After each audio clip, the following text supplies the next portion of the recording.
তো hey guys, কেমন আছো সবাই? ভালো আছো এবং ভালোই থাকবে। শুরু করছি আমাদের শিলিগুড়ি ট্রিপের আরেকটা, সরি নর্থ বেঙ্গল ট্রিপের আরেকটা এপিসোড। এর আগেরটা ছিল আমরা হচ্ছে কালিম্পং অব্দি এসেছি এবং কালিম্পং থেকে এবার আমরা ওখানটা দাঁড়িয়ে একটু চা ফা খেলাম, চা টা এসব খেয়ে একটু এনার্জি নিয়ে নিলাম। নিয়ে এখন আমরা কালিম্পংয়ের উপরে উঠবো। উঠে আমাদের মেন যে রোডটা পড়ছে সেটা হচ্ছে কালিম্পং বাজারের ভেতর দিয়ে সোজা গিয়ে একটা, মানে একদম পুরো কনজাস্টেড এরিয়ার মধ্যে বাজারের ভেতর দিয়ে যাওয়া আছে। তো আপাতত এখন আমরা উপরে উঠছি, এতক্ষণ আমার ভাই চালাচ্ছিল, এখন আমি চালাচ্ছি। তারপর যাবার যখন ইচ্ছা হবে তখন ও চালাবে। তো মানে ব্যাপারটা হচ্ছে কি, খালি নামো আর ওঠো, এবং একটা পাহাড় থেকে নামলাম বা একটা পাহাড় আবার উঠছি, এরকম হচ্ছে গিয়ে ব্যাপার চলছে কদিন ধরে। এবং আজকের এই কিলোমিটারটা হচ্ছে কি একটুখানি বেশি আছে। আগের দিন 38 কিলোমিটার চালিয়েছি, আজকে এটা টোটাল হচ্ছে, এই রাস্তাটা নিলে টোটাল হচ্ছে গিয়ে যদি তোমরা লামাহাটা হয়ে পেশক রোড ধরে কালিম্পং হয়ে তারপর যদি তোমরা লোলেগাঁও যাও, তাহলে টোটাল হচ্ছে কিলোমিটার ক্লক করবে তোমরা হচ্ছে যে নিয়ার অ্যাবাউট ওই 59 সামথিং। তো একদিকে বাচ্চা আছে, এখন একটু রাস্তাটা একটু চড়াও আছে আর একটুখানি ভালোও আছে, এবং কতক্ষণ অব্দি রাস্তাটা থাকবে আমি জানি না। আশা করছি ওই বাজার অব্দি তো সেমই থাকবে, কারণ গুগলও দেখাচ্ছে ওখানে বিশাল জ্যাম আছে। তো পাহাড়ের জ্যাম মানে না ন্যারো রোড নয়, হচ্ছে যে কোনো গাড়ি ভুলভাল ঢুকে গেছে। তো ওটা হচ্ছে গিয়ে ব্যাপার। এখন দেখা যাক কতদূর যাওয়া যায় এরকম আরাম করে, একদম ঠিকঠাক ভাবে। প্রথম একটা অসুবিধাই হচ্ছিল এই কার্ভগুলোতে, যখন প্রথম দিন যখন এসেছিলাম, বাট এখন অনেকটা ইজি হয়ে গেছে। এখন এটা বুঝতে পারছি, খুব একটা ইজি হয়নি বাট বুঝতে পারছি কিভাবে কি নিতে হবে না নিতে হবে। ঠিক আছে, তবে একটা অভ্যাস এটা হয়ে গেছে, এখানে আসার পর থেকে হর্ন দেওয়ার অভ্যাসে চলে গেছে। কারণ কলকাতার রাস্তায় তুমি হর্ন ছাড়া তুমি গাড়ি চালাতেই পারবে না।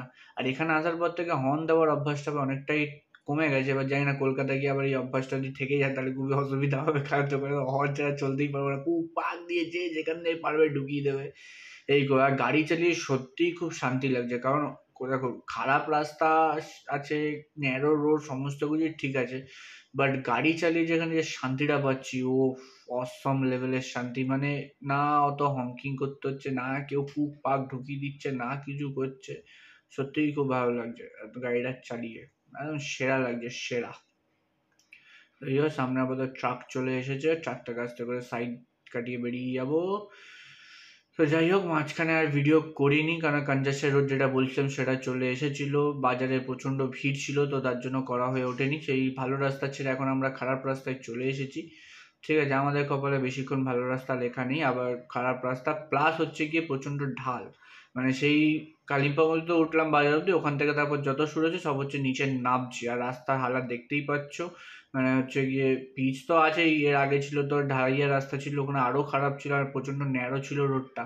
মানে একটা গাড়ি গেলে একটা গাড়িকে খুব কষ্টে স্কুটিকে সাইড দিতে হচ্ছিল, তার জন্য আর ভিডিও করে হয়নি, দেখে দেখে চালাতে হচ্ছিল, প্লাস ডাউন ছিল বলে।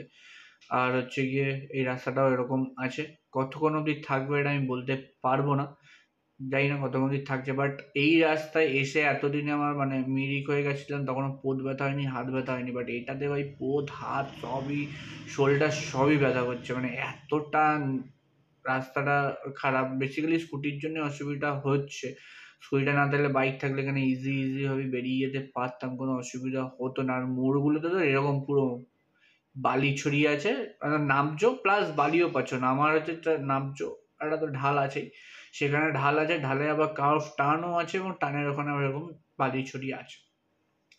তো তাই দেখে শুনে আস্তে আস্তে চালাতে হচ্ছে। তার একটু আগে একটা দিদির সাথে দেখা হলো, দিদিটা বললো যে বেকার তোমরা এই রাস্তাটা নিলে, কারণ এই রাস্তাটা খুবই খারাপ রাস্তা, আহ, চালানোটা খুবই অসুবিধা হয়। যদি পানবু হয়ে আসতে তো সেটা খুবই ভালো হতো। তো তোমাদেরকেও জানিয়ে রাখছি, তোমরা যদি লামাহাটা থেকে লোলেগাঁও যেতে চাও, তাহলে হচ্ছে গিয়ে প্রথমে ডাইরেক্ট লোলেগাঁও মারবে না, প্রথমে মারবে হচ্ছে গিয়ে পানবু, পানবু মেরে তারপর লোলেগাঁও মারবে। রাস্তাটা যতটা শুনলাম হচ্ছে যে এটা বললো, যে লোকাল যেটা বললো, এখানকার লোকাল যে দিয়েছিল, বলে উনি লোলেগাঁওই থাকেন, তো উনি বললো ওই রাস্তাটা খুবই ভালো রাস্তা, একটু ন্যারোবার রাস্তাটা সত্যিই ভালো। তো যাই হোক, আমরা এখন আবার হচ্ছে কি ওপরে ওঠা স্টার্ট করে দিয়েছি, এখানে রাস্তাটা একটুখানি ভালো পেয়েছি, তার জন্য আবার ভিডিওটা করলাম। কারণ হচ্ছে গিয়ে একটু রাস্তাগুলো তোমার দেখাতেই হবে, এক একটা জায়গায় এক একটা লোকেশন। এতক্ষণ ঠান্ডা লাগছিল না, এখন আবার ঠান্ডা লাগা স্টার্ট হয়ে গেছে, রোদে কোনো কাজ করছে না সেইভাবে।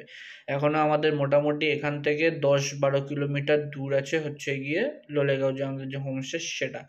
তো ভাইকে দিয়ে দিয়েছি ভাইকে চালাতে দিয়ে দিয়েছি, কারণ আমার শোল্ডার, হাত আর হচ্ছে গিয়ে পোদ বিশাল ব্যথা করছিল, বিশাল।